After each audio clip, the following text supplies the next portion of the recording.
Bonjour à tous, bienvenue à l'espace online de parentalité continuum dans les journées organisées pour la semaine pour l'accouchement respecté 2022. Je suis Mercedes Granda, je suis créatrice d'espaces de parole et de divulgation autour de la maternité.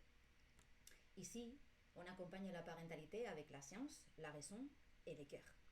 Bienvenue au deuxième jour des journées que j'organise à l'occasion de la SMAR 2022, cette année sur la thématique proposée par l'ENCA, Réseau européen des associations pour l'accouchement, et qui est des meilleures naissances pour un meilleur avenir. On va parler précisément des naissances, d'une vision plus ample et d'un regard en arrière. Aujourd'hui, je vous amène avec nous Eva Margarita Garcia. Elle est titulaire d'un doctorat en anthropologie et d'un master en genre et féminisme, ainsi que d'une licence en philosophie. Mi-française, mi-espagnole, c'est pourquoi je profite que je la connais un peu. Elle mène depuis de nombreuses années des recherches sur les questions liées à la santé des femmes, au modèle médical hégémonique et à la médecine androcentrique. Elle va nous parler aussi du côté expérientiel des mères. Sa thèse de doctorat a été la première sur les violences obstétricales à être lue en Europe. Je vais vous la montrer déjà. Attends, un instant, je te fais pas rentrer encore. Elle est éditrice aussi informative et professeure de l'Université Oberta de Catalogne, tout en donnant aussi des conférences dans tout l'Espagne. Aujourd'hui, j'ai l'honneur de la ramener aussi en France. Et bon, on va... Hop. Elle est là avec nous. Bonjour Eva. Bienvenue. Bonjour. Tu es aussi mère de deux filles. Et Voilà. d'un livre, ton premier livre, que c'est Accouchement enlevé. En espagnol, Partos arrebatados. Il est là. Il a été publié en 2021 à la maison d'édition Menades Editorial en espagnol. Et il s'appelle Accouchement enlevé, la violence obstétrique et les marchés de la soumission féminine. C'est un livre qui nous propose un voyage historique où, en même temps, on va nous dévoiler la base du patron culturel de la naissance, principalement en Espagne, parce qu'elle va toucher aussi les avancées de dernier temps et les expériences de mères dans l'actualité et pour laquelle on peut trouver des préoccupantes similitudes en France, n'est-ce pas?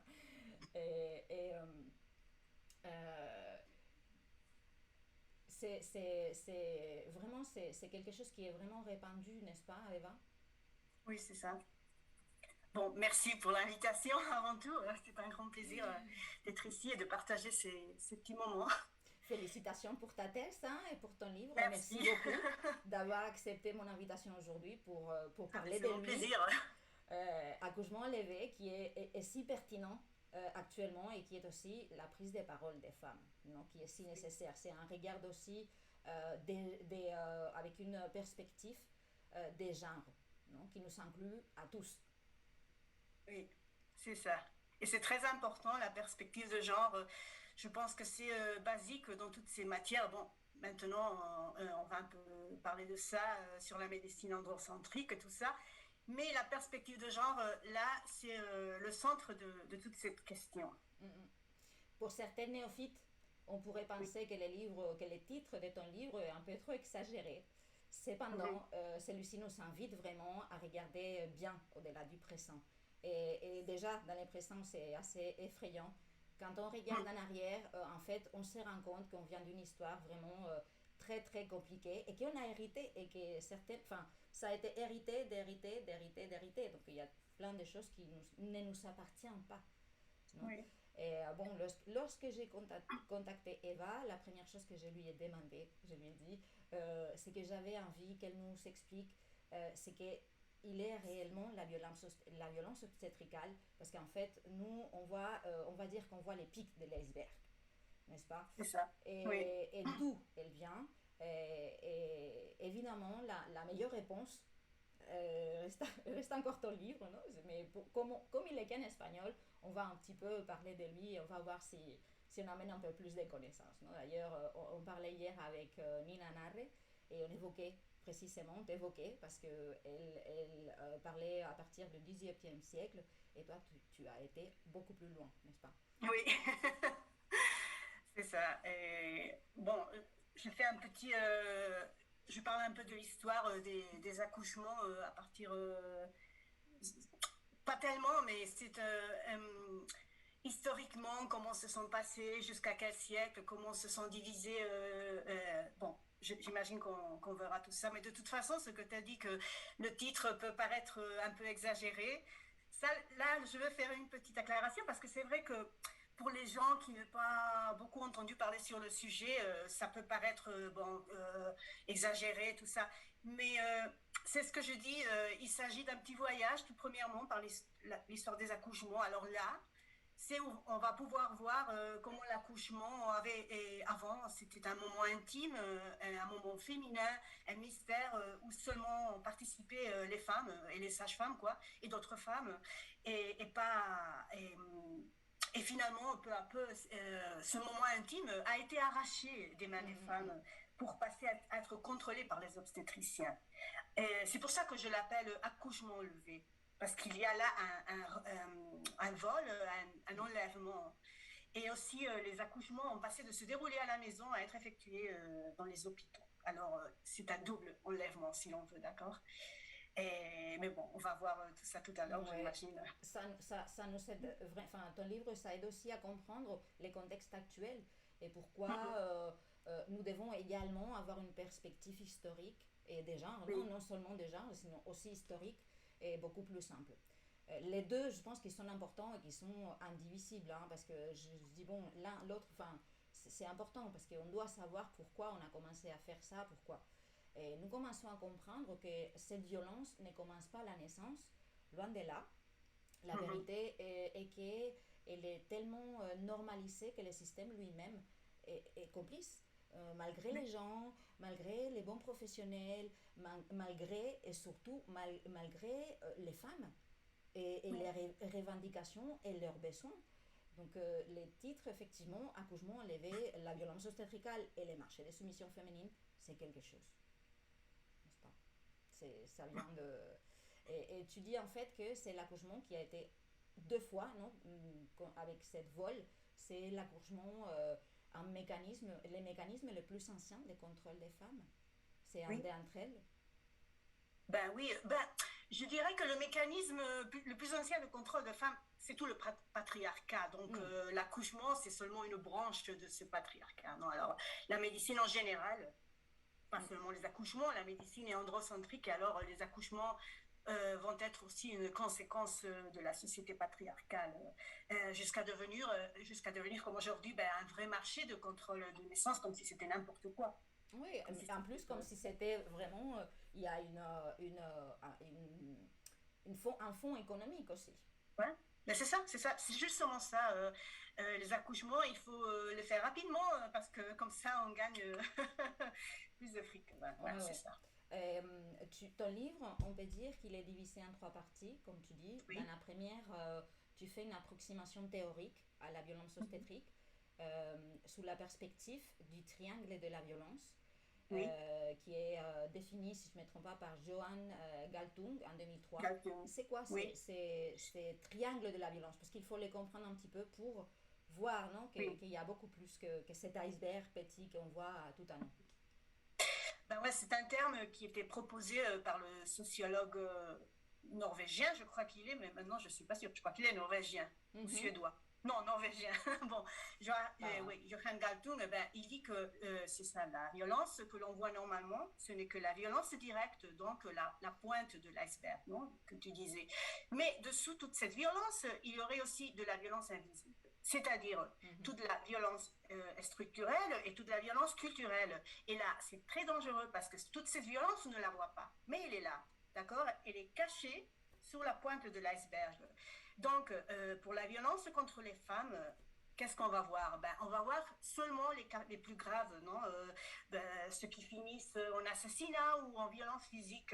Mhm. Ouais. Mais ce que l'on va toujours pas voir, c'est la structure qui va soutenir cette violence, les stéréotypes sexistes, les croyances, bref, tous les déséquilibres de pouvoir qui viennent du patriarcat directement. Alors, la violence invisible est très dangereuse parce que si quelque chose est invisible, on ne va pas parler d'elle et alors elle n'existe pas. D'ailleurs, du moment que autant l'OMS que l'ONU sont déclarés, c'était une reconnaissance pour les femmes incroyable. C'était Oui, déjà, c'était en 2004, hein, il n'y a pas tellement de temps depuis ça. Et vraiment, c'est dans les programmes de finir avec les violences obstétricales. Je pense que aussi, je ne sais pas si ça a été la ONU ou l'OMS, je l'ai lu il y a 2 3 jours, qu'effectivement, ils ont renouvelé cette volonté parce que c'est vraiment très très répandu. oui, partout dans le monde. Alors, Mm, c'est mm. un problème mondial. Je, Chaque pays a ses particularités, mais ouais.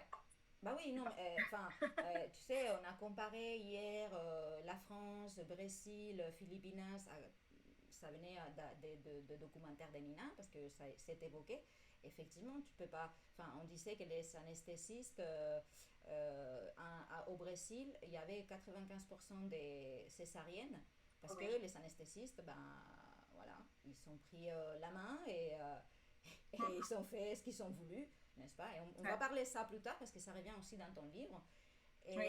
Et du coup, en fait, en France, comme si en France, ça n'arrive pas, et par exemple, les accouchements par siège, c'est quelque chose qui, voilà, c'est mathématiquement, c'est médicalisé et c'est Ouais. instrumentalisé, n'est-ce pas? Non, ici aussi, on commence à les faire maintenant, les accouchements partiels, mais c'est pas tellement courant. Non, La c'est pas majorité courant. finissent en césarienne, mais parce que le personnel sanitaire n'a pas les connaissances pour Mm, assister ce genre d'accouchement, pas parce que ce soit impossible de les assister. mm. Alors là, c'est compliqué. Tout à fait. Je souhaiterais évoquer une partie de ton livre, d'accord, que tu parles D'accord. concrètement de la violence obstétricale et tu dis la violence obstétricale désigne un ensemble de pratiques qui dégradent, oppriment et intimident les femmes de différentes manières dans les cadres des soins de santé reproductive.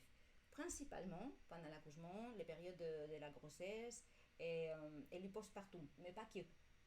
Elle constitue aussi une violation des droits humains et reproductifs des femmes et peut être à la fois physique, recours à des procédures inutiles pendant la grossesse, à l'accouchement et la manque de respect des rythmes naturels de l'accouchement, à la physiologie, souvent aussi à l'infantilisation des femmes avec beaucoup d'expressions qu'on va entendre, et les traitements désobligeants et humiliants, très frappants aussi en certains endroits. Non, moi je dirais que souvent les femmes à migrer, par exemple, ils sont beaucoup plus traitées de cette façon, et même Oui. avec des stéréotypes raciaux.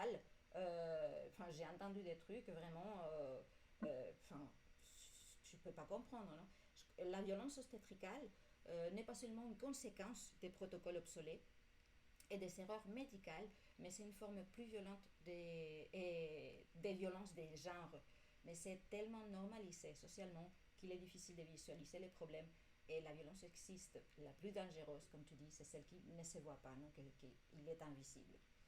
Et de quelle façon est-elle invisibilisée dans les pays comme les nôtres? Oui, c'est juste ce qu'on vient de parler du triangle de la violence. La violence obstétricale, c'est une violence totalement invisible, donc elle va passer comme quelque chose de normal. Mm-hmm.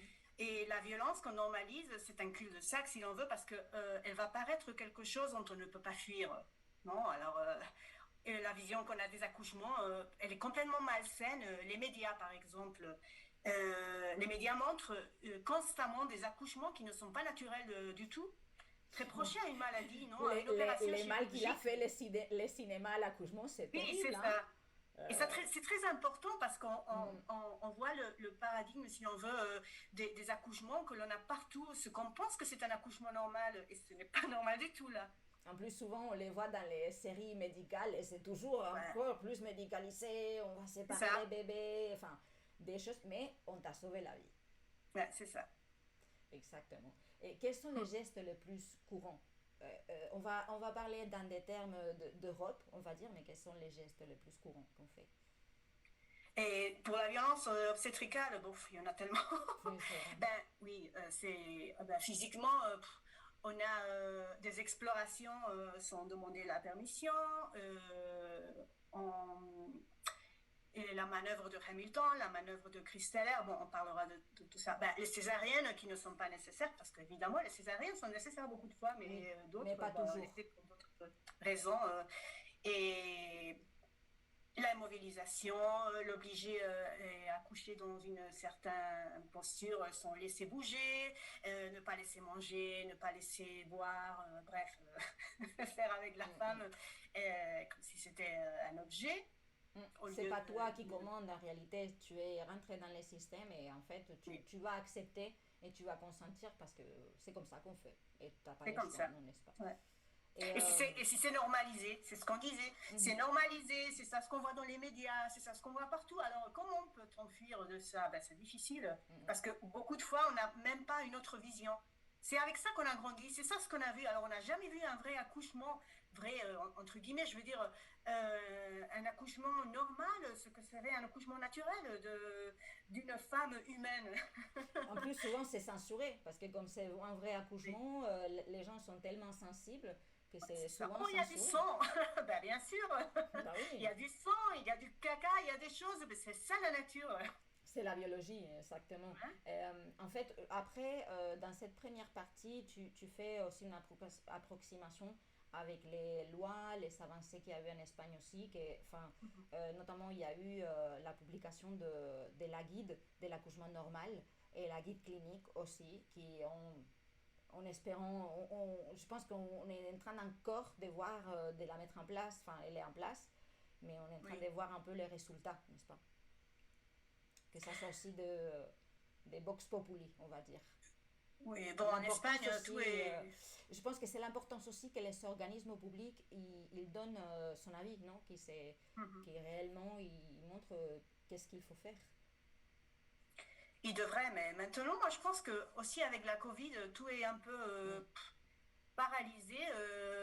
Beaucoup d'avances qu'on avait réussi, ben, ils ont reculé mm. ces 2 dernières années. Alors, moi, je pense qu'on est maintenant dans un moment de stand-by, et si l'on veut, on attend, on va voir ce qui se passe.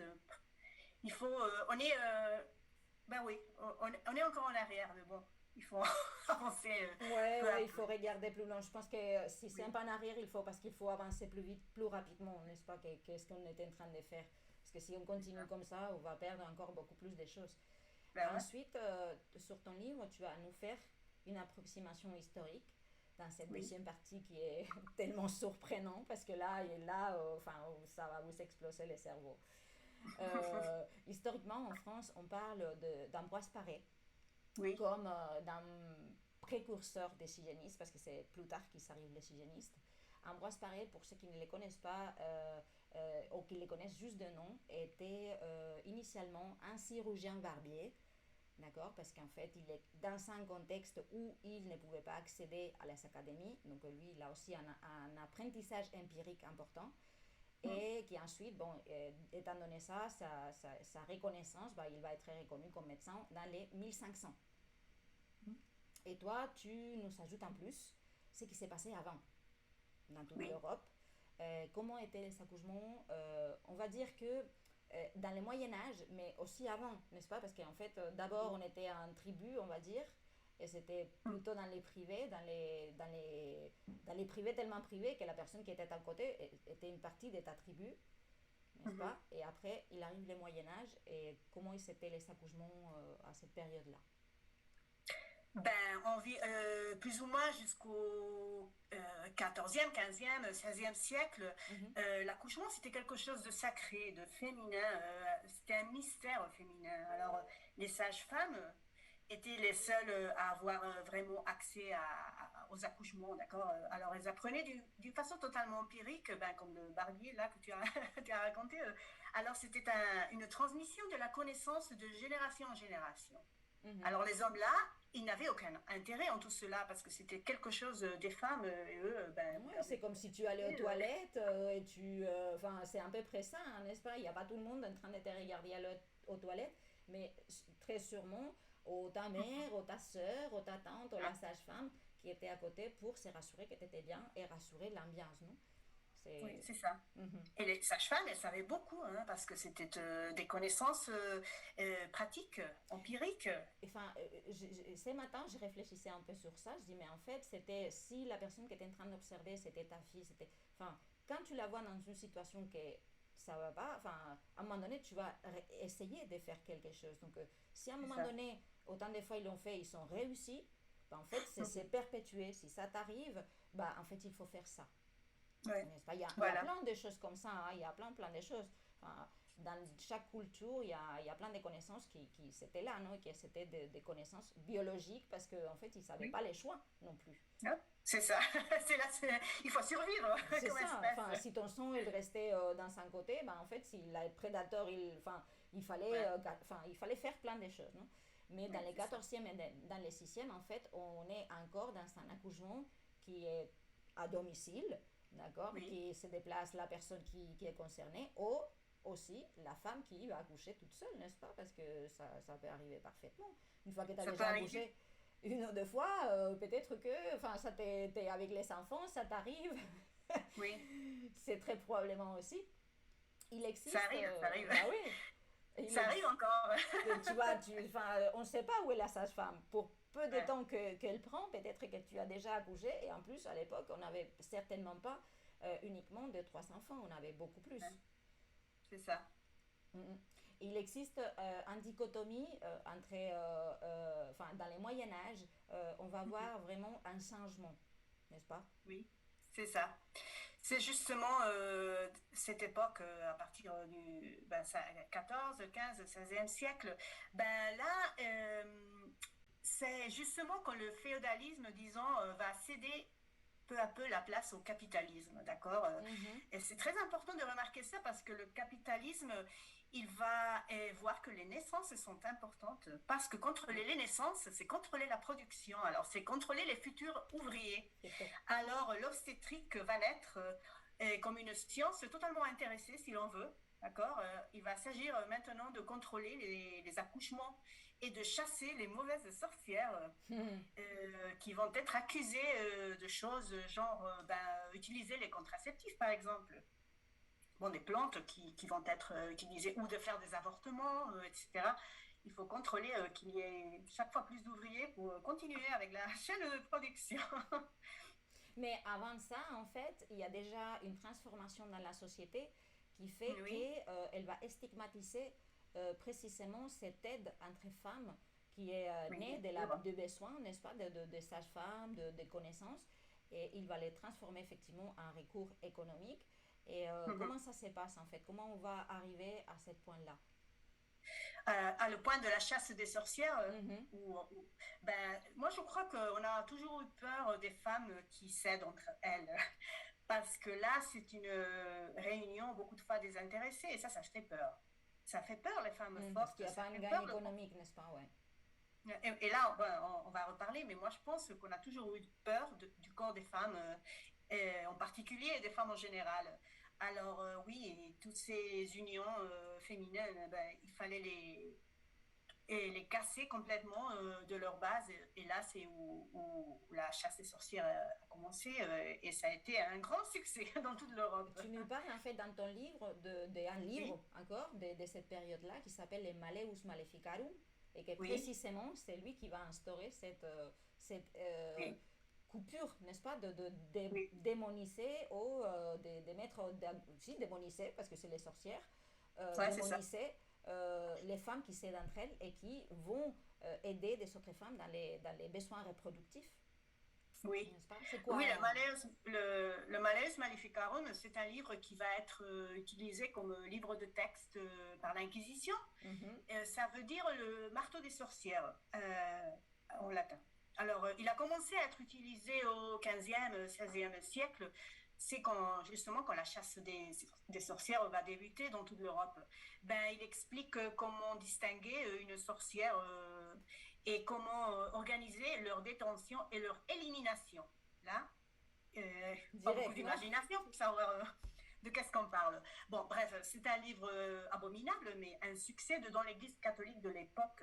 Ah, et je profite maintenant pour recommander le livre de Mona Chollet qui s'appelle Sorcière et qui raconte un peu tout cela. Mhm. Et je crois qu'elle a été interviewée aussi dans le podcast La Poudre, je crois. C'était très intéressant. Ah, Alors, on va voir ça, on va chercher ça, on va les oui, partager là, aussi. je le recommande si quelqu'un veut savoir un peu plus de tout cela, parce que Mona Chollet, il a fait beaucoup d'investigations sur les sorcières. C'était très, très intéressant. Et en fait, cette femme divisée en sorcière bonne et mauvaise, Oui, enfin, cette Maleus Maleficarum, et ce qu'il va faire, c'est donner une excuse divine, ouais, n'est-ce pas, c'est ça. pour punir les femmes.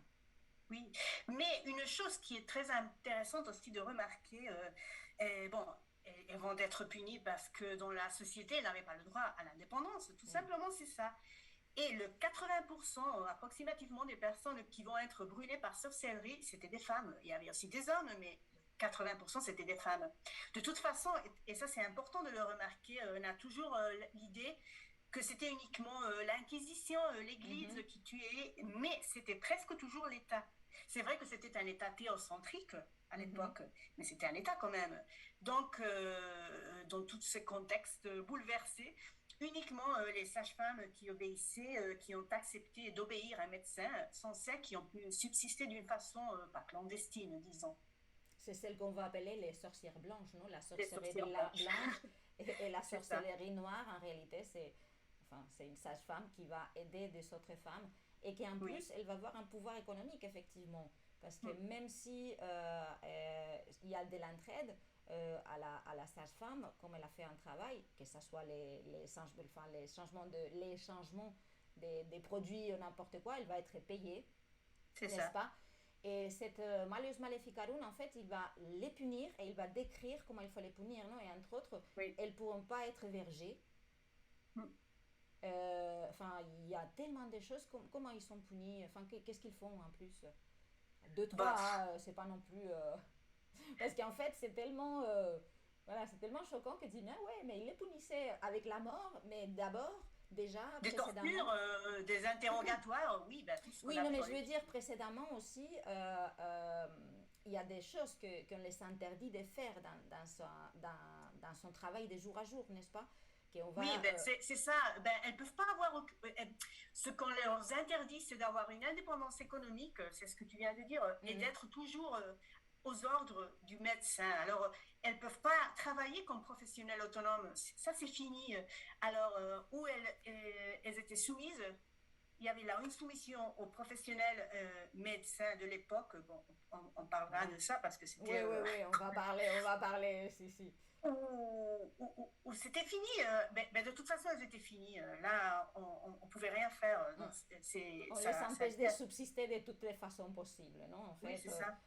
déjà, même par rapport aux sous, par rapport à l'argent qu'on leur donnait, ben, en fait, il était interdit de leur payer plus de Oui. le nécessaire. Enfin, en gros, ils ont même baissé son salaire institutionnellement. Bon.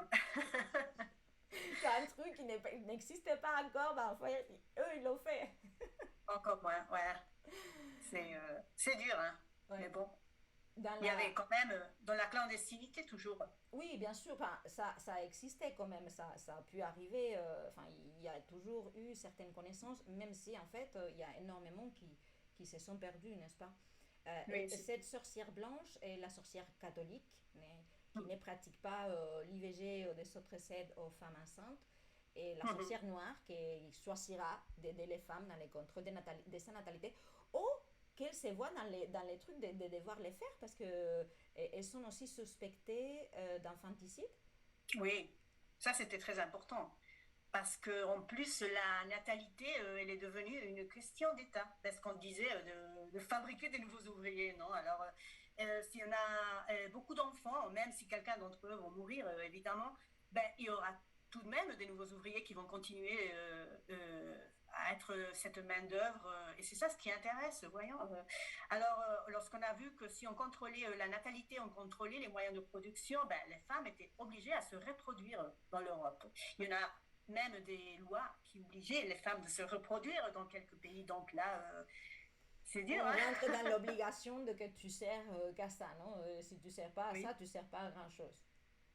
Mhm. Et en fait, cet temps, il dure très longtemps. Oui. Beaucoup Combien de de temps? siècles dans l'obscurité. Des siècles d'obscurité. Mm, mm.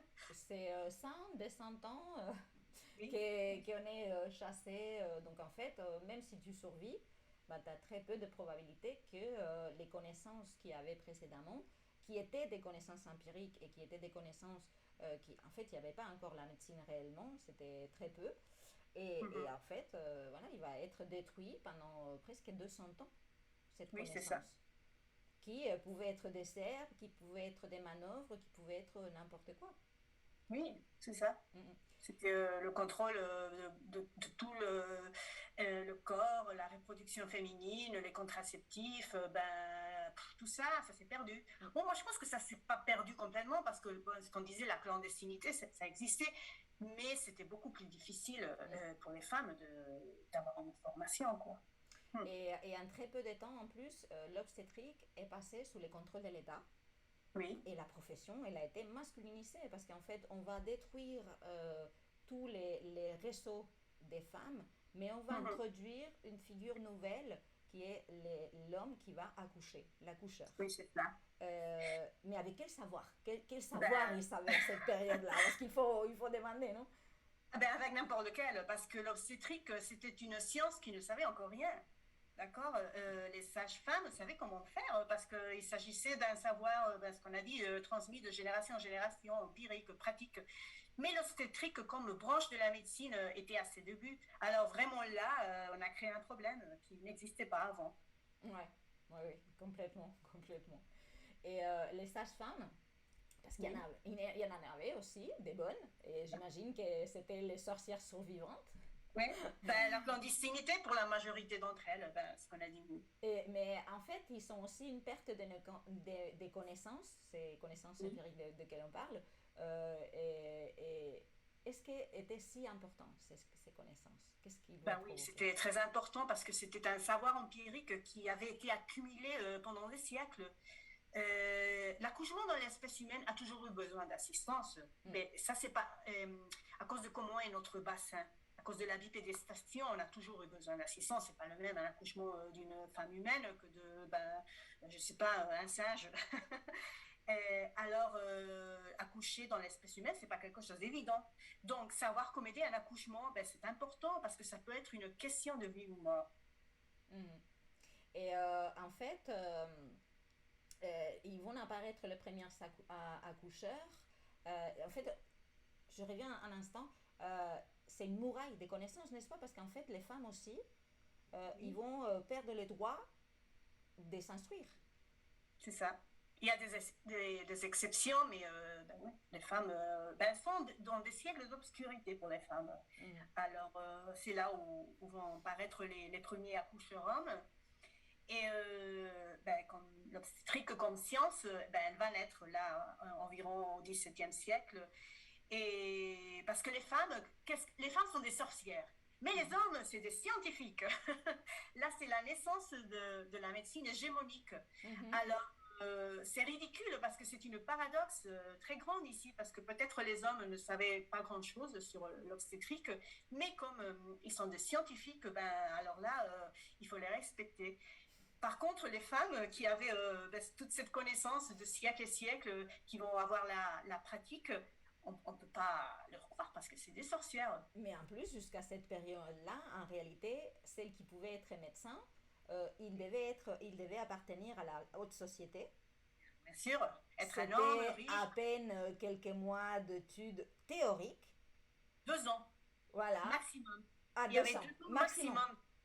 Oui, Et, pour être médecin, c'était 2 ans maximum d'études théoriques. mais Là, en c'était. réalité, c'était qui faisait le travail? Parce que c'était en fait les sages-femmes et Oui, les médecins barbiers, comme oui, c'est ça. Ambroise Paré, parce que le médecin... Les chirurgiens, c'était des barbiers. Alors, la chirurgie, c'était les barbiers qui la faisaient.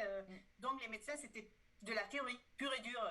les barbiers qui faisaient autant raser la barbe Oui, qu'un accouchement de dernière minute, quoi, un accouchement d'urgence. Oui, c'est marrant. Hein. Si tu le penses, c'est marrant. Bon, c'est pas si marrant que ça, Oui, mais, ouais, c'est mais marrant parce voilà, qu'en fait, on n'a pas les choix, on va dire. ouais, c'est ça. C'est super marrant aussi parce que tu évoques un roi qui est médecin et qu'en fait, pour enlever les mal des dents, il écrivait des trucs dans, Oui, dans la des machine. prières. Ben, c'était ça, parce que la médecine, il fallait prier. Mm. Alors là, quelle science, c'est ça pour avoir un remède pour la douleur des dents, il faut prier, je sais pas qui. Et ben, alors, ça, c'était la théorie qu'on étudiait Mais en déjà là, médecine. on nous a levé les pouvoirs, n'est-ce pas? Déjà là, on est dans un monde où on n'a pas trop de connaissances, mais il y a quelques sages-femmes, hein, parce que les rois, elle est bien placés, ils vont amener les sages-femmes qui ont des réputations. Oui, Et les médecins, en réalité, on va recourir à lui, on va avoir à la dernière minute.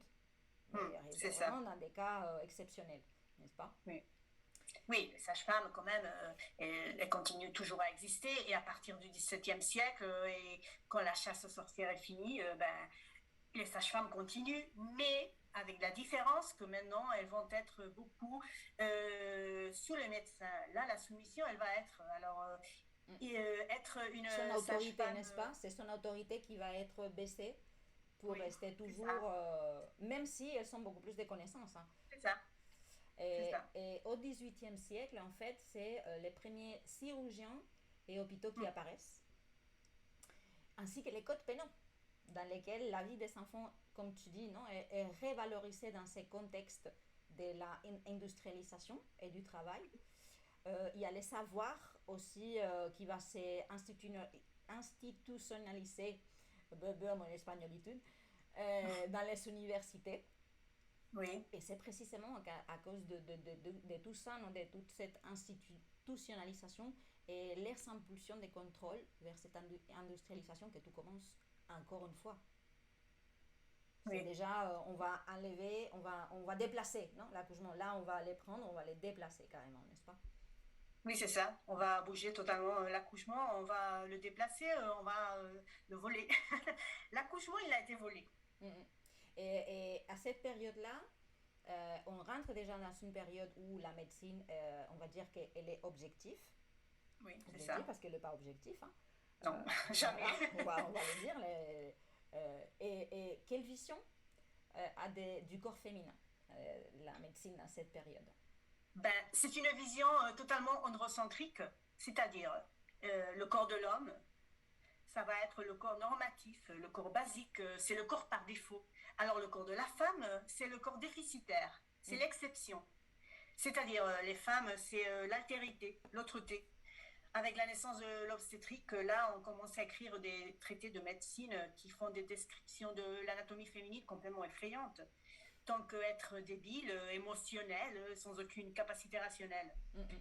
Et bien sûr, la médecine actuellement, elle a beaucoup progressé, mais ce biais androcentrique est quand même toujours là. Pourquoi? Parce qu'on continue à faire davantage de recherches dans les corps des hommes, on ne prend pas en compte que les hommes et les femmes tombent malades d'une façon différente. Par exemple, l'exemple classique qu'on a maintenant, les symptômes d'une crise cardiaque qui sont différents chez les hommes et chez les femmes. Exacto. Mais dans l'imaginaire collectif, on a le cliché de la crise cardiaque qu'avec les symptômes masculins, par exemple. Complètement. Et encore une fois, ici, on va parler de la peur de l'infanticide quand on enlève Oui, les contrôles aux sages-femmes. c'est ça. Ouais. Et c'est pour ça qu'il faut contrôler les sages-femmes. Oui, oui, parce qu'on a dit l'infanticide empêcher les nouveaux ouvriers, alors il faut contrôler les corps des femmes pour contrôler la production. Mais ce que j'ai dit avant, moi je pense qu'on avait beaucoup de peur des femmes. Oui, Parce qu'avoir ouais, la notamment, hein, capacité de c'était créer. inconnu du moment que tu étais, voilà, que tu avais un pouvoir de ta voix ou comme C'est une ça. reconnaissance, ben en fait, ça faisait que tu n'avais pas les pouvoirs. Donc en tant qu'homme, il se Oui. sentait vraiment, et en fait, culturellement, ça lui profitait de dire, bah, si t'es pas une sorcière, maintenant t'es juste une sage-femme, tu n'as pas de connaissances. Oui, c'est ça. Mais en général, je pense qu'on a toujours eu cette peur au cœur des femmes parce que avoir la capacité de créer de la vie, ben, c'est quelque chose de fascinant. Alors là, il y C'est avait vrai. une peur à l'inconnu, à ce qu'on ne peut pas comprendre. Et quand le patriarcat craint quelque chose, ben, il cherche à le contrôler, à le dominer, voire à le détruire. Ouais, bah, en tout cas, à s'en servir de lui jusqu'à qu'il a vraiment absorbé toutes les Hein? possibilités économiques qu'il peut sortir de là. C'est Et, ça. euh, et, euh, et qu'est-ce qu'il arrive avec des autres femmes, non? Parce que maintenant, enfin, avant aussi, jusqu'avant, on était accompagné aussi par des autres femmes dans l'accouchement, non seulement par la sage-femme. Qu'est-ce qui se passe? Ben, tout le monde, ben, c'était une époque d'obscurité, alors toutes les femmes devaient vivre discrètement, sans se faire remarquer, la tête basse. Hmm. Ben, c'est une question de survivance, quoi. Si, j'ai appris il n'y a pas longtemps que même, enfin, on ne pouvait pas sortir beaucoup parce qu'il n'y avait même pas de toilettes pour les femmes, nulle part. Ouais, c'est ce qui arrive encore ben, dans l'Inde ou beaucoup de pays. Mm. C'est ça. Il faut être tout le temps à la maison, enfermé, avec la tête basse, parce que sinon, n'importe quoi. Mm. Mais on va revenir un petit peu à ce 18e siècle, à cette procédé Mhm. échelonné des changements de place de l'accouchement. Oui. D'abord, les chirurgiens obstétriques se sont progressivement occupés de la Mhm. noblesse. Oui. D'accord, il y avait que les chirurgiens, ils étaient bien, il fallait juste celle qui donnait les sous, parce que Ouais, eux aussi appartenaient à la noblesse. Donc, bien sûr. déjà, je pense qu'il y a eu énormément de changements par rapport à la vision de Saint-Fond et tout ça dans les 18e, qui a fait Oui. des autres changements. Mais en tant qu'accouchement, en Mhm. fait, ces passages progressifs à l'ensemble de la population, d'abord, c'est fait dans les cas les plus compliqués et Mhm. finalement pour toutes les naissances. Oui, Comment c'est ça ça. arrive? Ben, parce que peu à peu, avoir un médecin, un obstétricien, ben, c'était un symbole de distinction. Donc, c'était les femmes nobles qui pouvaient avoir accès à un, qui pouvaient se permettre cette dépense. Mais peu à peu, les hôpitaux comme institutions, bon, ils vont commencer à être plus communs. Donc, peu à peu, les accouchements vont aussi se déplacer. Alors là, il y a la deuxième partie de l'enlèvement. Et le premier, souvenons-nous, c'était déplacer les accouchements des mains des sages-femmes aux mains des médecins. Ben, le Mhm. deuxième enlèvement, c'est déplacer les naissances des maisons aux hôpitaux. Et là, les femmes ont perdu toute leur indépendance, là, totalement. Et ben, ce qui restait de l'indépendance, qui n'était déjà pas beaucoup. Oui. En fait, le problème de tout ça, de cette occupation masculine des travails des femmes, c'est la mortalité infantile. Parce qu'en fait, Oui, ils ne sont pas en train de faire un bon boulot non plus, n'est-ce pas? non. Ben, au début des accouchements à l'hôpital, la mortalité infantile était énorme. Tiens, je pense qu'aux années 1930, seulement un hôpital sur quatre avait de l'eau courante, de l'eau seulement. Un hôpital sur quatre, 1930, Oui, oui, pas c'est à côté. le 15 C'est à côté. siècle. Ils savent parler, Alors, exactement. tu peux imaginer l'hygiène qu'il y avait. En plus, les médecins, ils utilisaient des instruments, des forceps par exemple, sans stériliser. Alors, ils faisaient une autopsie à une femme qui était morte à cause des fièvres puerpérales et après, ils utilisaient les mêmes instruments pour assister à l'accouchement. Alors, sans eau, sans savon, sans hygiène, ben, bien sûr, la mortalité était énorme, seulement pour ça. Ah oui, déjà, les femmes de la haute noblesse qui pensaient être bien soignées par un médecin qui était de sa même rang, on va dire, mais en fait, elle avait Oui, beaucoup, beaucoup plus de chances de mourir. hein, Et, c'est ça. euh, et euh, nous les voyons aussi, effectivement, ce que tu racontes sur la santé publique, sur comment ils traitaient les lavages des mains, des instruments, dans la Mhm. figure de Holmes, n'est-ce pas, au Semmelweis, je ne sais plus, hein, je sais que c'est Semmelweis, Holmes. Semmelweis, Et, Semmelweis. et en fait, lui, il se rend compte qu'en fait, dans l'hôpital à côté, que c'est géré par les sages-femmes, Oui, il n'y a pas tellement de mortalité. c'est Et ça. dans l'hôpital qui est pris par les obstétriciens, ben, en fait, la mortalité, elle est énorme.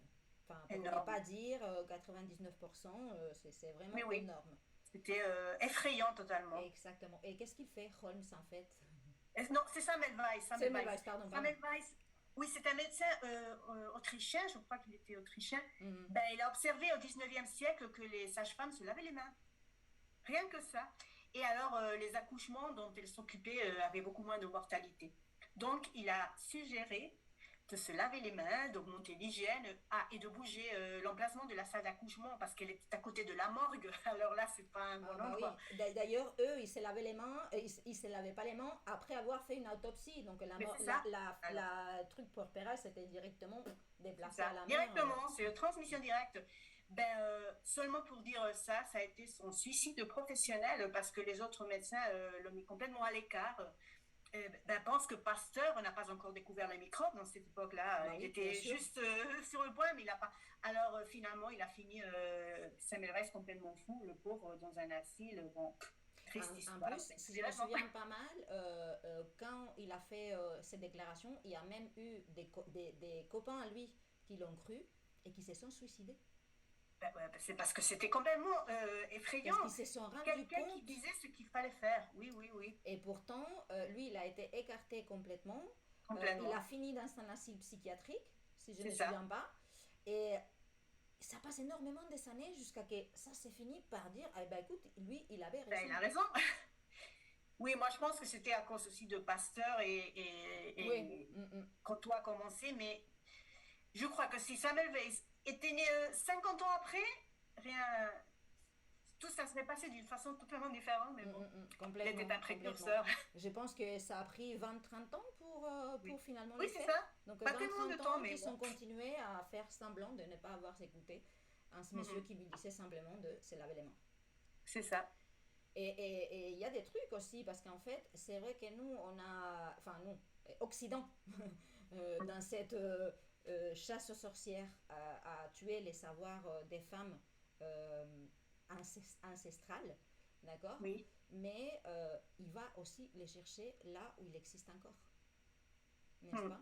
Et il y a par exemple les cas de la césarienne. Oui. Et ils vont non seulement l'observer, ils vont observer aux femmes les faire en Afrique, par exemple, très Mhm. notamment, et ils vont l'imiter et ils vont faire un usage. Oh, oui, épouvantable. Ben oui, la césarienne, c'est quelque chose de curieux parce qu'au début, la mortalité était du 100%. Alors là, il n'y avait pas de fuite Bah oui, possible. Ben oui, heureusement, la technique a beaucoup progressé, mais des milliers de femmes sont mortes jusqu'à arriver à ce point-là. Et puis aussi, il faut raconter qu'il y a beaucoup eu d'expérimentations avec le corps des femmes, notamment les femmes noires, les femmes pauvres au 19e siècle, et on leur a fait des césariennes vaginales, des coupures partout, on leur a cassé les os, ben, n'importe quoi. Par exemple, on dit que le docteur Sim, là, le fameux docteur Sim, qui est considéré un des pères de l'obstétrique moderne, ben, on dit qu'il a opéré la même femme, une esclave noire, 30 fois. 30 fois pour perfectionner sa technique. Et ce petit homme-là, il est considéré le père de la gynécologie et en moderne. Ben, plus, c'est ils l'ont terrible. fait Hein. sans anesthésie, n'est-ce pas. Non, non, c'est anesthésie. Pourquoi faire l'anesthésie? Non, non, non. Quand l'anesthésie, elle existait déjà. Oui, bien sûr. Donc c'était vraiment l'acharnement 30 fois. Ouais. C'était épouvantable. On ne peut pas imaginer. Et ça, c'est le 19e siècle. Je veux dire, c'est pas tellement loin. Exactement. C'est pas tellement loin. Et, Hmm. mais bon, heureusement, on a des dissidents. Oui, bien sûr. Il y a toujours des dissidents. Même entre les médecins masculins, il y a des dissidents, n'est-ce pas, comme Oui, nous un petit oui, peu. oui. Par exemple, Philippe Euquet, là, c'est un professeur de médecine à la Sorbonne. Il est du 18e siècle. Alors lui, il va défendre les sages-femmes et il va dire, là, je l'ai écrit par là, moment, il dit, le métier d'accoucheur n'appartient donc pas aux hommes, ce n'est en eux qu'une usurpation ou une entreprise téméraire fondée sur la timidité des femmes. Ben, c'est beaucoup plus progressiste que beaucoup de Ah gynécologues là, actuels. Hein. grave, grave, 18e siècle. totalement. Et il y a aussi une femme qui s'est Oui, fait connaître pour un livre. Louise Euh, Bourgeois, mhm. c'est ça, Les non? françaises, n'est-ce pas. Oui. Et Louise Bourgeois, ben, c'est une exception absolue parce que là, c'était une sage-femme du 16e siècle qui a écrit un livre. Et pas un livre n'importe quoi, c'était un traité d'obstétrique. Alors là, waouh. c'est une vraie pionnière de la reconnaissance de la compétence des femmes en obstétrique dans une des pires époques pour les sages-femmes. Là, alors là, chapeau. Donc le bouquin là, il est très intéressant parce qu'il est totalement pratique, au contraire de la majorité des écrits de l'époque. Bah oui, parce qu'en plus, Ben, il faut elle dire, parle de ses connaissances pratiques, ouais, c'est effectivement, ça. pas justement de la Ben, théorie. ce qu'on a parlé, Oui, ce qu'on a parlé qu'au XVIe siècle, la médecine, c'était une science totalement théorique qui soignait avec des prières, les chirurgies réalisées par les barbiers, donc un traité comme ça qui raconte comment se passe l'accouchement et comment il faut faire pour en assister un. Mais c'est totalement révolutionnaire parce que c'était une femme cultivée qui a pu le faire, pas n'importe quelle femme. Alors là, je pense qu'elle partait déjà d'un privilège par rapport à d'autres femmes de l'époque, dont j'imagine que ça a dû l'aider quand même. Oui, en fait, il y en avait, je me souviens pas, je sais pas si c'est, je pense pas que ce soit elle, mais qui, en fait, étant donné qu'elle est devenue veuve, elle s'est dédiée à ça et elle était tellement bonne qu'on l'appelait de partout, n'est-ce pas? Oui, elle avait en plus, je crois qu'elle avait 5 ou 6 enfants aussi. Et je crois que son mari était médecin. Alors là aussi, elle avait, après elle était veuve, mais son mari, il était médecin. Alors, elle a toujours été à côté de la médecine. Mais bon, elle a fait son traité par sa part et c'était complètement pratique. En 1513, c'est génial quand même. C'est incroyable, 1513. Enfin, déjà au XVIe siècle, elle fait un traité d'obstétrique. C'est ça. Et pratique.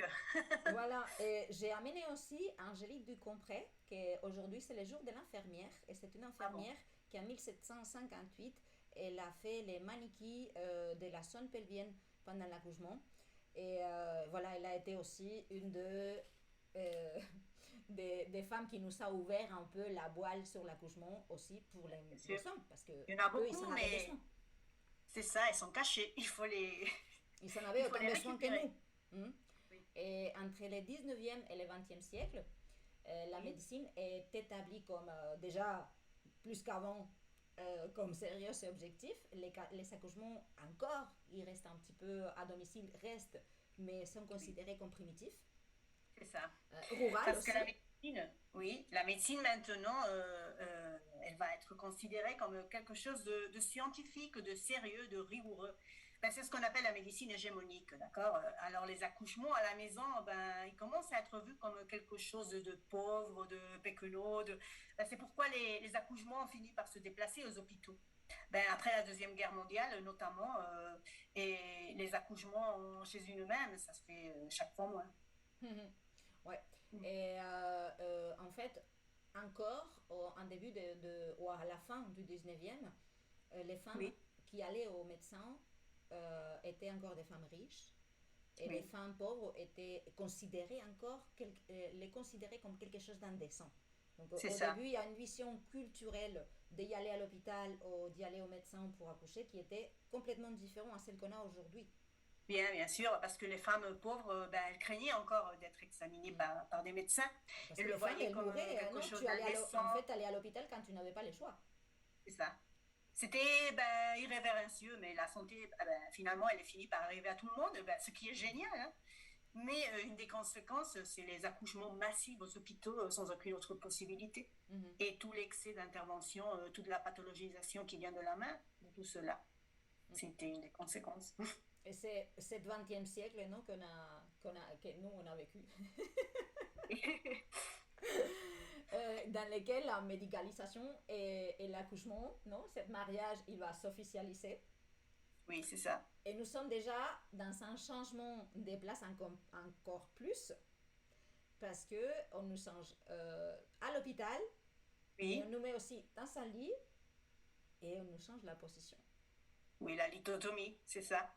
Et à partir de maintenant, tous les accouchements vont être pareils parce qu'ils vont naître les protocoles hospitaliers et toutes les femmes doivent se taire et obéir. Et en fait, là, il y a une partie, regarde, je prends mon verre d'eau. Parce qu'il y a une partie. Oui. Vas-y. Parce qu'en fait, là, il y a un truc qui s'apparaît, l'accouchement, prenez un verre d'eau. L'accouchement actif. S'il te plaît, explique-nous, parce que quand j'ai lu ça, il y a mon cerveau qui a fait plouf. Oui, l'accouchement actif, c'est une invention de Joseph B. Dilly. C'est un des pères de l'obstétrique. Il paraît que Sim, c'est un autre des pères de l'obstétrique moderne. Ce bonhomme, il croyait que tous les accouchements étaient dangereux. Ah bah oui. Ce que j'ai dit qu'on a peur au corps des femmes. Donc, il va utiliser de l'anesthésie, des forceps, une épisiotomie, et il sortait le placenta manuellement. alors il va être le coupable de milliers de morts de mères à cause de tout cela. Mais c'est le paradigme de l'accouchement traité à l'hôpital d'une façon totalement pathologique qui va naître avec lui, comme si c'était une maladie. Traiter les accouchements comme une maladie. Et ça dure encore aujourd'hui. Oui, oui, oui, non, mais c'est clair. Hein. Mais en plus, j'ai entendu parler de l'accouchement actif. Hein. Mais en plus, ça s'est fait systématiquement. Oui, c'est ça. Ben, c'est les protocoles. Ben, en fait, tous les naissances vont être traitées pareil. Alors, tout va être complètement contrôlé. Contrôlé, entre guillemets, oui, bien sûr. Étant contrôlé, effectivement, jusqu'à la mort. Parce que c'est césarienne aussi, et anesthésiée, n'est-ce pas? Anesthésiée complètement. Oui. Toutes les mères étaient traitées pareil. Ben, les accouchements, c'était... on ne prenait jamais en compte les particularités ou les préférences, bien sûr, parce que l'accouchement, la grossesse, c'était une maladie et on devait la traiter comme si c'était une autre maladie. Et en fait, voilà, il faisait toujours l'épisiotomie, il faisait toujours aller avec sa main chercher la placenta pour tirer d'elle. Donc, il y avait des conséquences catastrophiques. Donc, encore une fois, on voit qu'il y a des mortes des femmes. Et après, on va demander, non, mais est-ce qu'on a été à l'hôpital parce qu'avant les femmes, elles mouraient. Là, je veux vraiment que ça reste bien clair parce que on les voit ici, qu'en fait, déjà, c'était un problème créé. C'est ça. C'est un piège. Mort des femmes, nous dire qu'on était déplacés aux hôpitaux parce qu'il y avait beaucoup de morts des femmes, non, c'était déjà un problème créé parce que déjà, ils ne se lavaient pas les mains. Oui. Et deuxièmement, parce qu'il y avait tout un tas d'interventions déjà qui effectivement, ça faisait que comme il n'y avait pas une technologie, on ne découvrait pas les virus, mais en fait, effectivement, on mourait beaucoup plus d'un accouchement que précédemment quand il n'était pas dedans. C'est ça. Ben oui, c'est tout un piège parce que quand on parle de comment les hôpitaux ont réduit la mortalité maternelle, ben bien, c'est vrai. Maintenant, ils l'ont réduit. Mais par rapport à comment elle était avant aussi dans les hôpitaux, alors il s'agit plutôt d'un problème auto-infligé qu'ils ont corrigé, quoi. Mais c'était un problème que eux ils ont créé et un problème que eux ils ont corrigé. Mais c'est un cercle vicieux. Complètement. Et c'est père de l'obstétrique parce qu'en plus lui, il est considéré comme un grand-père c'est considéré comme un père de l'obstétrique en 1920. Oui. Hein, que c'est pareil, c'est ici à côté. Hein. Et en fait, il va aussi nous donner des directives parce que déjà, c'est pas uniquement que son procédé dans les accouchements, sinon qu'en plus, nous, on n'est pas assez bien, on fait pas les choses assez bien. Il nous donne aussi des directives bien sûr. Pour tout. C'est la soumission totale, le contrôle total sur les corps des femmes. Encore une fois, c'est la même chose. C'est la science qui contrôle la nature, le rationnel versus l'émotionnel, l'homme contre la femme, quoi. Et aujourd'hui, on sait qu'on ne peut pas tout contrôler et que dans les accouchements, il faut toujours essayer de faire le minimum d'intervention possible. Mais là, on croyait que c'était exactement le contraire, à cause de cette énorme pathologie. Il fallait intervenir, et parce que, entre autres, ça venait aussi de cette vision du corps de la femme comme une anomalie du corps de l'homme en plus, n'est-ce pas? Comme déficitaire, comme... c'est écrit dans les livres médicaux, c'est écrit, c'est pas que nous on invente des trucs, d'accord? Et effectivement, c'est surprenant, non? Cette énorme mortalité, c'est avant la technologie qu'on a aujourd'hui, effectivement, mais qu'il était provoqué, non? Cette mortalité provoquée, un auto-problème qu'on a dit, on a donné la solution, mais en fait, c'est qu'on avait d'abord créé les problèmes. En deux faces. C'est le cercle vicieux. Exactement. Et encore, je vais vous faire exploser la tête parce qu'il y a une autre pratique qui est vraiment effrayante. Mais je vais la prendre parce qu'en fait, on en parle. D'accord? Et j'ai parlé récemment avec certaines personnes. Et cette pratique du sommeil crépusculaire. Les sommeils crépusculaires. Pourquoi ils l'appellent comme ça? C'est un genre d'anesthésique. On l'appelait comme ça parce que c'était une façon de ne pas avoir douleur dans l'accouchement. Pourquoi? Bien sûr qu'on avait de la douleur, mais on prenait... c'était un mélange de médicaments. Il y avait de la morphine et il y avait aussi de la scopolamine pour avoir de l'amnésie du moment de l'accouchement. Alors tu disais, ah, ben non, j'ai rien ressenti. Ben oui, tu as ressenti, mais tu te souviens pas. Ne pas se souvenir, ça veut pas dire ne pas sentir. Le problème qu'il y avait avec le sommeil crépusculaire, ben, c'est ce genre d'anesthésies qui sont très dangereux parce qu'on les utilisait, ben, ce que tu dis, soi-disant pour éviter la douleur dans les accouchements, mais ce n'était pas comme ça parce que les femmes simplement étaient trop droguées pour pouvoir bouger. Alors c'était comme un cauchemar terrifiant. Et les femmes traitées avec la scopolamine, ben, elles avaient des flashbacks quelques jours après, quelques mois après, quelques années après, du moment de l'accouchement. Et c'était épouvantable. Ben, maintenant, la scopolamine ne s'utilise plus. Je crois qu'on a arrêté aux années 60. Oui, en plus, ça fait pas longtemps. Ça fait pas c'est longtemps. pour ça que Alors, je l'évoque, parce qu'en fait, tu sais, en parlant avec des collègues, par 2, 3 fois déjà, j'ai entendu, écoute, j'ai des récits des mères oui.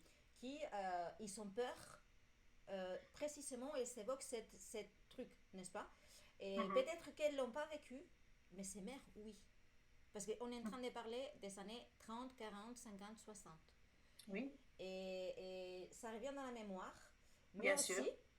Mais aussi, il y a aussi, enfin, les cas en Espagne, d'accord, qu'il y a vraiment une campagne qui est en train de faire pour l'usage de l'halopéridol pour faire à peu près la même chose. Et c'est quelque chose. C'est à peu près la même chose. Oui, c'est pas exactement pareil parce que l'halopéridol, c'est un antipsychotique, mais quand même, c'est un médicament qui n'a rien à voir avec les accouchements. Un antipsychotique pour un accouchement, effectivement. Ben, qu'est-ce qui arrive ici? Alors les femmes, on est toutes folles, on doit nous donner des antipsychotiques pour l'accouchement, ben, c'est quelque chose symboliquement tout ça. Alors l'administration de l'halopéridol au moment de l'accouchement est une pratique totalement obsolète, elle est dangereuse et elle n'a aucun support scientifique, mais en Espagne, on continue à le faire. C'est épouvantable. Ouais, et bon, voilà, il y a une campagne, hein, oui, je ne sais pas si elle est menée uniquement pour El Parto es Nuestro, l'Institut de santé périnatale aussi, européen de santé périnatale, avec Yvonne Olfa, et qui sont en train d'en parler énormément parce qu'il y en a des cas. Donc, on va être attentif parce qu'on est à côté et ça, c'est des trucs qui se faisaient et qui ne se sont pas uniquement faits avec ces messieurs pères de l'obstétrique qui étaient aux États-Unis, il me semble, sinon qu'en fait, comme c'était les pères de l'obstétrique, en fait, ça a répandu sa façon de faire de partout. C'est ça. Et déjà, de partout, quand on parle de partout, on est au 19e, 20e siècle, donc en fait, de partout, ça veut dire de partout. Non, c'est ça. C'est quelque chose de complètement globalisé. Et dans quel état peut nous situer? Tu as dit un état psychotique, un état d'anesthésie. En fait, je ne sais pas comment il s'appelle. J'ai essayé de chercher comment il s'appelle ici. La scopolamine, t'as dit? Scopolamine. En espagnol, on l'appelle burundanga, n'est-ce pas? Burundanga, oui. Qui a été déjà utilisé pour anesthésier les femmes et faire des violations. Oui, c'est ça. Maintenant, on écoute beaucoup dans les discothèques et tout ça, ben, des mecs qui vont mettre. En Angleterre, il y a un truc espanteux. Ici, en France. C'est le même principe actif là, la scopolamine, c'est la même chose. Et là, on l'utilisait pour les accouchements. Alors, on peut imaginer si les femmes ne se souviennent pas de la violation ou après elles ont des flashbacks, ce qu'on disait. Mais pour les accouchements, c'était la même chose. Alors, elles étaient complètement droguées. Elles n'avaient aucun contrôle sur leur corps. Mais c'est très effrayant. Qu'on te fasse une crise stellaire, qu'on te fasse une césarienne, enfin, en fait, tu vas avoir des flashbacks. Oui, c'est ça. Ou que ça soit un accouchement n'importe, hein, parce que... Ouais, c'est comme si tu venais de la guerre et tu avais comme dans les films là, de la guerre du Vietnam, avec les flashbacks des bombes, ben, c'est la même chose. Avec la Seconde Guerre mondiale, la reproduction devient patriotique dans toute l'Europe. Ouais, c'est ça. Les livres d'aide, en plus, on va nous recommander pour être les meilleures mères, parce qu'il faut nous dire comment il faut être mère. Et il y en a plein de livres qui apparaissent dans cette période, des recommandations pour les mères, c'est ça. qui sont un peu aussi dans la même ligne, parce que c'est aussi effrayant que les restes. Hein. Suivez-moi dans YouTube et de partout, parce que moi j'explique plein de trucs comme ça. Et comment ce sont ces recommandations et ces traités pour les mères à cette période-là? Ben là, ça va encore être le corps des femmes au service de l'État. C'est encore la même chose. Mais maintenant, ça va être d'une façon beaucoup plus subtile, si l'on veut. Parce que maintenant, il faut se reproduire pour aider son pays. Alors là, les mères vont être des containers à bébés. Peu importe comment soit l'accouchement, si le produit, le bébé, quoi, ben, il est sain. Alors là, la violence obstétricale va complètement être normalisée. Mhm. Et c'est quand parce qu'en fait, nous, à la base, on n'avait pas forcément peur de l'accouchement, n'est-ce pas? Bon, moi j'imagine que les femmes ont toujours eu plus ou Mais un moins peu peur de peur, l'accouchement, surtout évidemment, au premier. mais pas autant que maintenant. Non, pas autant que maintenant, parce qu'en plus, si cet accouchement est complètement pathologique, médicalisé, contrôlé par les médecins, à laquelle il fallait obéir, alors la peur là, elle est beaucoup plus puissante, bien sûr. Et en plus, si la médecine androcentrique, elle a lancé le message de que les femmes sont faibles, donc de ce contexte, ben, c'est normal de craindre son propre corps. Mm-mm. C'est comme une bombe qui va exploser, quoi. Ouais, ben en fait, on ne sait même pas comment ça fonctionne notre intérieur depuis longtemps, non? On va venir Ben oui, nous apprendre dans les années 60 avec plein de vidéos, machin. C'est toujours un monsieur qui apparaît sur les vidéos, hein. ben, bien sûr. Accompagné d'une sage-femme qui va montrer les modèles. C'est super marrant Oui, voir les images en noir et blanc. Mais voilà, c'est en fait, effectivement, la technologie, les avancées technologiques nous ont aidés, mais ils ne sont pas faits, enfin, ils nous sont sortis d'un truc qui nous avait mis quelqu'un d'autre. c'est ça. Bon, la technologie, la médecine, la science avance et ça c'est très cool. Mm, Mais il faut savoir quand utiliser tout cela et quand il faut attendre parce que les accouchements, ils ont besoin de temps. Ils ont leur propre rythme naturel, mm. ils n'obéissent pas aux montres, aux horaires. Et toute évidence scientifique qu'il existe maintenant sur les accouchements, ben, disent la même chose. Il faut toujours essayer, si l'accouchement est normal, c'est-à-dire s'il n'y a pas une pathologie préalable, de faire le minimum d'intervention possible. Mm. Parce que si on commence à intervenir artificiellement aux accouchements, ben, plus il y aura d'interventions, plus il en faudra. Oui. Là, il faut laisser des interventions pour les accouchements pathologiques, mais laisser que les accouchements physiologiques, ben, ils avancent par eux-mêmes. Alors, c'est faire savoir quand utiliser tous ces avances, c'est la clé dans tout cela, je pense. Oui, oui, oui, tout à fait. Savoir ne pas s'intervenir, c'est pas évident, surtout quand C'est la ça. médecine aussi, elle est dans un système, on va dire que on va intervenir pour éviter C'est très ça. très souvent, parce qu'on va éviter la mort, mais on n'est pas en train de parler d'une maladie, on est en train d'éviter d'un acte physiologique. Ouais. Et en fait, même qu'il y a cette méconnaissance qu'on a perdue pour avoir plus de peur, en fait, c'est que il arrive à peu près la même chose avec nos menstruations et l'orgasme Oui. féminin. N'est-ce pas? C'est Par qu'on exemple, on est en train de parler de la violence obstétricale, mais il y a toutes ces connaissances de notre corps biologique, de savoir où c'est notre. Même notre vagin. Enfin, c'est ça. enfin, on l'appelait de mille autres façons, non? En France, on l'appelle de mille autres façons, mais on ne dit pas. Oui. Et c'est pareil, c'est invisibilisé de telle façon que tu peux même pas dire. Euh, Vagin. Ouais, tu comment dois, dire? la chatte, je sais pas quoi, ouais, Ouais, ouais, c'est la ça. foufoune, le machin. C'est mon Oui, grand-mère là. là, c'est un peu la même chose. Ben, on veut contrôler les corps féminins dans toutes les étapes de la sexualité. L'accouchement, c'en est une, mais il y a aussi les règles, la ménopause, etc. Ben, c'est ce qu'on disait, c'est encore la même chose, une peur profonde au corps des femmes, comme si c'était quelque chose d'instable. Ben, cette vision des femmes comme hystériques, Mm, ça mm. colle aujourd'hui, hein. Mais nous-mêmes, non, on avait peur de notre propre corps parce que, voilà, il va. Et en plus, cette peur, si ça se transforme dans un accouchement qui ne se passe pas comme prévu, ou tu n'es pas bien, parce que ton bébé, il va bien. Toi, Mm. t'es coupé en 7 morceaux, mais on ne sait pas pourquoi tu n'es pas content parce que ton bébé, il va bien. Ouais, c'est ça. C'est voir les mères comme des containers, c'est ce que Mhm. disait ben, seulement importe le produit final. Mhm. C'est une vision totalement pragmatique qui n'a en compte rien que ça. C'est terrible. Mm. Et là, il y a une troisième partie de ton livre Oui. enfin, elle est vraiment très, très important parce que ça concerne les expériences des mères. Mm. Et aussi, surtout par rapport aux rapports pratiqués le plus couramment, n'est-ce pas? Oui. Comme la manœuvre de Hamilton. Oui. Mhm. Et il y Et en a d'autres plein, non? manœuvres, Comme ben oui, moi Christeller, j'ai. enfin, il y en a plein, hein, moi. Euh, que dans mon premier accouchement, que c'est le seul qui a été intervenu, Mhm. ils m'ont fait une manœuvre de Christeller. Oui, Voilà, je l'ai expliqué, j'ai raconté mon article hier, j'ai raconté cette première accouchement au cas où ça en avait intérêt. Mais voilà, ça m'intéresse particulièrement ces types de interventions qui se font, ces sentiments qui ont les mères aussi d'être endoctrinés et de oui, faire ce qu'on va leur dire de faire pour que tout se passe bien. c'est ça. On va toujours les... Et c'est ça, c'est une indoctrination presque religieuse de comment elles doivent se comporter lors de leur accouchement. Mm.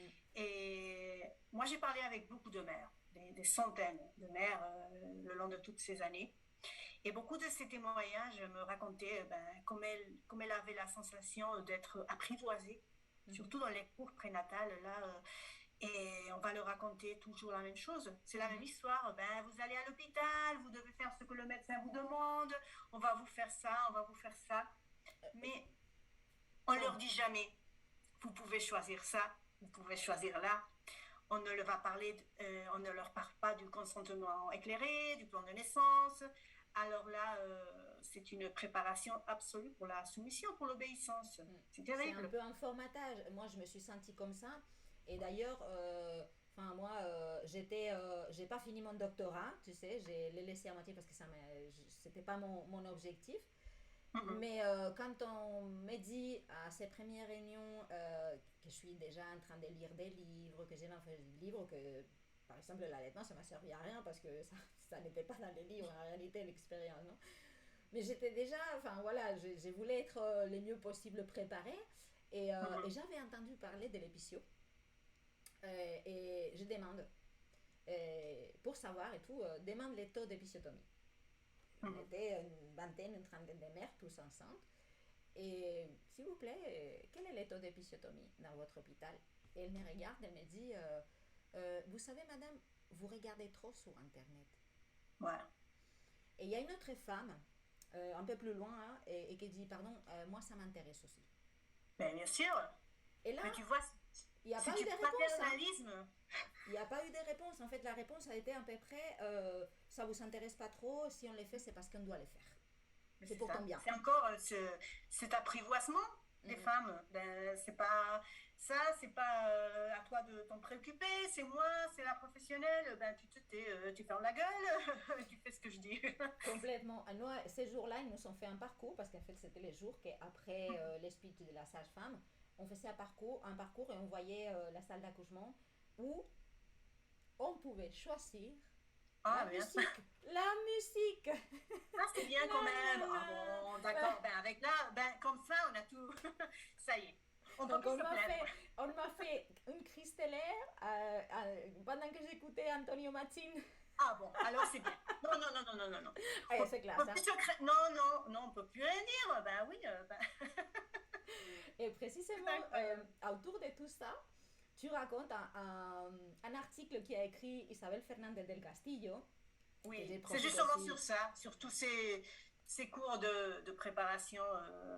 Mais ben, c'est ce que je viens de dire. Ben, c'est une méthode pour apprivoiser les femmes. Ben, c'est vrai, parce que beaucoup de mères m'ont dit qu'elles ont eu exactement cette sensation de comment on leur essayait de pousser dans le bon chemin pour que le jour de l'accouchement, elles ferment leur gueule, elles disent oui monsieur à tout et on veut nous taire quoi.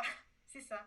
C'est exactement ça. En fait, ce qu'elle dit non à peu près, c'est qu'en 2015, parce que c'est pas loin, c'est que Mhm. après avoir été dans un cours d'accouchement, si Oui, les 20% avant des femmes s'étaient intéressées pour la pour la péridurale, péridurale.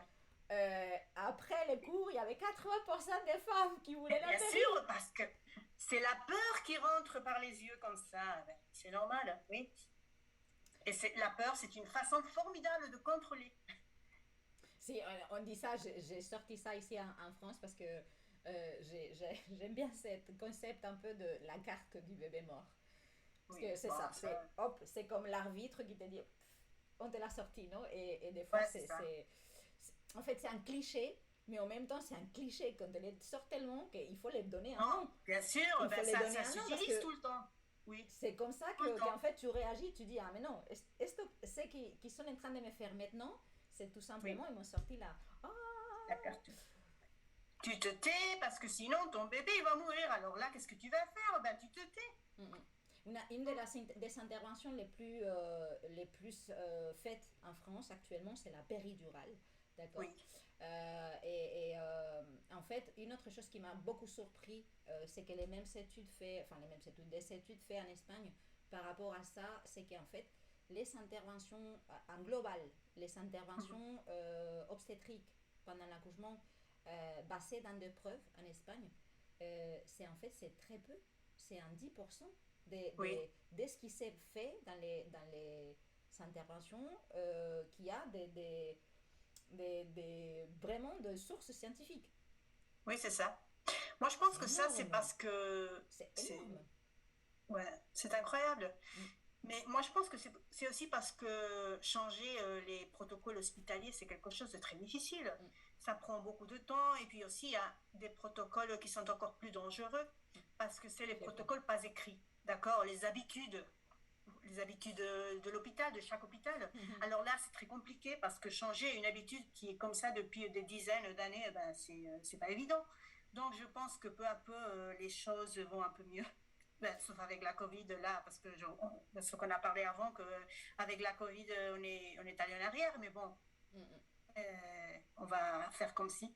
Mais ça prend vachement du temps. Hein. mm, mm. C'est très difficile d'avoir un accouchement respecté aujourd'hui. Il faut beaucoup travailler dans ce sens encore. Je pense qu'il faut aussi une vraiment questionnement sur la composition actuelle de ces stamens de pouvoir. Hein. Oui. On les voit aujourd'hui malheureusement, hein, je suis désolée, mais c'est comme ça, avec le Collège national d'obstétriciens et gynécologiques, avec toute la polémique qu'il y a eu récemment, et Mhm. même toutes les décisions qui sont prises. Il y a la haute autorité d'égalité entre hommes et femmes qui a publié un rapport de 163 pages sur la Oula. violence obstétrique et gynécologique en France qui va vraiment aller de partout, qu'elle va reconnaître aussi la violence soufferte des professionnels, non des professionnels, sinon entre eux. Donc il Mhm. y a aussi une violence envers Bien, les bien sûr. professionnels qui sont dedans le système sanitaire et notamment vers les sages-femmes. Et ça met en clair aussi qui sont les pouvoirs. Non, il y a un Oui. lobby. Je vais décortiquer un petit peu ça dans les blogs parce que c'est vraiment intéressant. Mais je pense qu'il faut vraiment revoir cette structure qui n'est pas Oui. encore dans les pouvoirs et dans les mains des femmes Parce que c'est une pour la santé des hiérarchie, femmes. c'est comme une hiérarchie militaire, Mm quoi. -hmm. Alors, il y a comme des estaments et le gynécologue, il est là, les sages-femmes. La femme, elle est juste en bas. Alors, Mm. oui, c'est ça, il faut tout. Mais ça, c'est une conséquence de la médecine androcentrique, Mm cette -hmm. hiérarchie aussi. Ouais, ouais. Et, c'est très. Enfin, les rapports, j'ai les conseils vraiment très, beaucoup, beaucoup, parce que c'est super intéressant. Et ils parlent non, Mhm. de cette figure, de la figure de la gynécologue, qui est j'ai dit gynécologue parce qu'il y en a de plus en plus de Plus, femmes.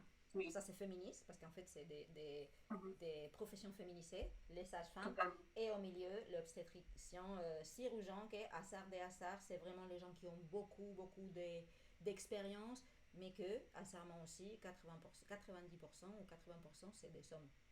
Et qui Mhm. restent entre la quarantaine, cinquantaine. Mhm. Donc déjà, voilà, un peu, Oui. il pourrait un peu actualiser aussi ses connaissances, s'il vous plaît, Mhm. messieurs. Oui, c'est Non. ça. Mhm. Et il y en a aussi des conséquences pour les bébés, n'est-ce pas, dans tout ça. Ben, bien sûr, il y a d'énormes conséquences. Moi, je pense que une des plus traumatiques de toutes les choses qu'on peut leur faire, c'est la séparation avec les mamans. Mm. Et ben, on sépare encore les bébés des mamans sans aucune raison réelle, sans aucune évidence scientifique. Et là, je pense que les hôpitaux, ils doivent quand même faire un effort. Parce qu'il y a des hôpitaux qui ont réussi à faire, par exemple, des césariennes sans séparation du bébé, par exemple. Donc, si c'est quelque chose qui peut se faire, Mm, mm. si ça peut se faire, Totalement, pourquoi c'est une totalement. exception et ce n'est pas une norme? Là, je ne comprends pas. Pour vous donner un cas que je connais, d'accord, et il me semble que c'est très très bien parce que maintenant, au moins il y a quelques années, d'accord, mais que je Mhm. connais assez bien, c'est Grenoble. d'accord, que je sais qu'ils ont essayé de vraiment changer tous ces protocoles et ils ont fait beaucoup de choses pour mettre en place la césarienne humanisée, par d'accord. exemple. Mhm. Et c'est vraiment super beau, enfin super beau, ça reste aussi une césarienne, hein, Oui, mais n'est-ce quand pas? même, c'est respecté. Alors, ça peut se faire. Exactement. Si À ça la peut se faire mère, là, on ça peut se la les faire partout. bébés tout de suite. Les bébés, on va les laisser, on va faire les trucs de telle façon qu'on va même laisser les bébés sortir doucement. Enfin, il y a Ben ouais, tellement de choses qui peuvent se faire bien sûr. qui coûtent pas.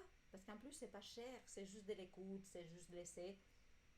Ne pas traiter ça comme une maladie d'urgence, mais traiter ça comme un moment qu'il faut vivre avec épanouissement. Avec des activités. Oui, Et c'est si ça. la technologie elle est là, qu'elle soit là pour nous aider, Mhm. pas pour nous mettre en plus dans des états qui ne nous aident pas par la suite, parce que c'est vraiment les conséquences de tout ça au niveau C'est ça. psychologique pour les mères aussi, c'est énorme. La technologie doit accompagner, mais elle doit jamais être un motif de soumission ou un motif de malaise pour les Mhm, femmes. Mhm. complètement. Et bon, je ne veux pas te retenir beaucoup plus parce que c'est déjà 11h30. Mhm. Je ne sais pas si tu veux rajouter quelque chose. Ben non, pour moi c'était un plaisir parler de tout ce thème. C'est un thème fascinant et il faut encore en parler beaucoup. Bon, Oui. une chose que je voudrais remarquer parce que c'est très intéressant, Mhm, il faut expliquer une toute petite chose finale, c'est que la violence obstétricale, c'est une violence institutionnelle et là c'est très important de le remarquer mhm, parce que les hommes et les femmes professionnels, ils vont agir comme une institution. C'est pour ça que je crois que c'est peut-être le seul cas de violence de genre qui peut être appliqué par une femme. Pourquoi? Parce qu'elle va agir comme institution, pas comme femme. Et là, c'est très important de remarquer ça parce que et beaucoup de personnes vont dire non, mais ma gynécologue, c'est une femme, alors elle ne peut pas faire une violence obstétricale. Ben, bien sûr, parce qu'elle n'est pas une femme dans ce moment-là, c'est une institution. mm. Elle va représenter la médecine androcentrique. Et c'est pour ça qu'il faut toujours remarquer la violence obstétricale comme institutionnelle. Mm. Pour moi, toutes ces questions de genre, ça n'a qu'une solution possible, c'est l'éducation.